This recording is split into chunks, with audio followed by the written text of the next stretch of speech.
Bonjour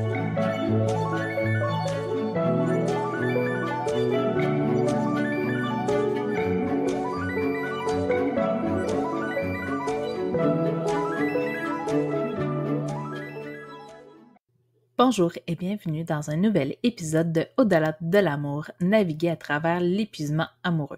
Je suis Annick Lauzon et dans l'épisode d'aujourd'hui, nous allons explorer comment redécouvrir et raviver l'intimité dans vos relations amoureuses. Veux-tu continuer à subir ta relation de couple ou aspires-tu à t'épanouir dans ta relation? Plongeons ensemble dans ce sujet crucial. Tout d'abord, définissons ce que c'est que l'intimité. L'intimité ne se limite pas à l'aspect physique. Au contraire, elle englobe aussi l'intimité émotionnelle, intellectuelle et spirituelle. Ce qu'il faut savoir, c'est que chaque forme d'intimité est importante et contribue à une relation épanouissante.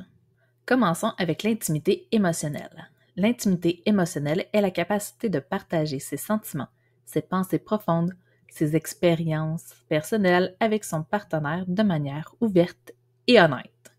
Par exemple, ce serait de partager ses peurs et ses espoirs pour l'avenir, de discuter des expériences passées qui ont façonné qui vous êtes aujourd'hui, ou même offrir un soutien émotionnel lorsque votre partenaire traverse une période difficile. Maintenant, passons à l'intimité intellectuelle. L'intimité intellectuelle implique le partage des idées, des opinions et des discussions stimulantes avec son partenaire. Par exemple, ce serait d'avoir des discussions profondes sur des sujets comme la politique, la philosophie ou même l'art. Ou encore, partager des livres, des articles ou des podcasts intéressants et en discuter ensemble. Ou même, participer à des activités intellectuelles ensemble comme résoudre des puzzles ou jouer à des jeux de stratégie. Ensuite, allons avec l'intimité spirituelle.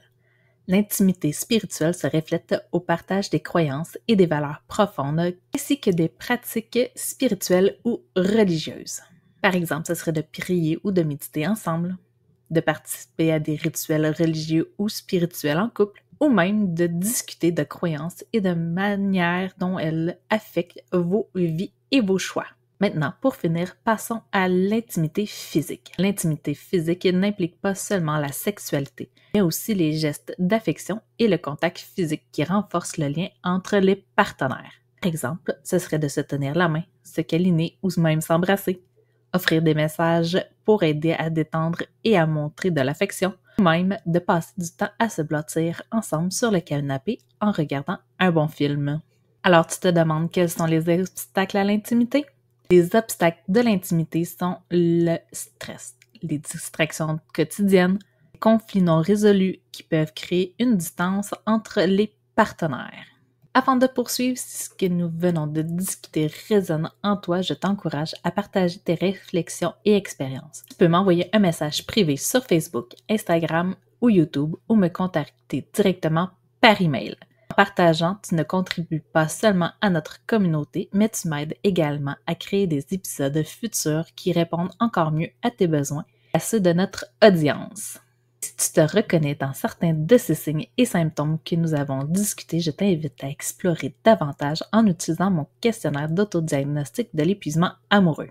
Cet outil gratuit est conçu pour t'aider à mieux comprendre tes expériences relationnelles et à déterminer si tu pourrais être en train de vivre un épuisement amoureux. Tu peux télécharger le questionnaire gratuitement sur mon site web et même le lien est disponible dans la description de ce podcast.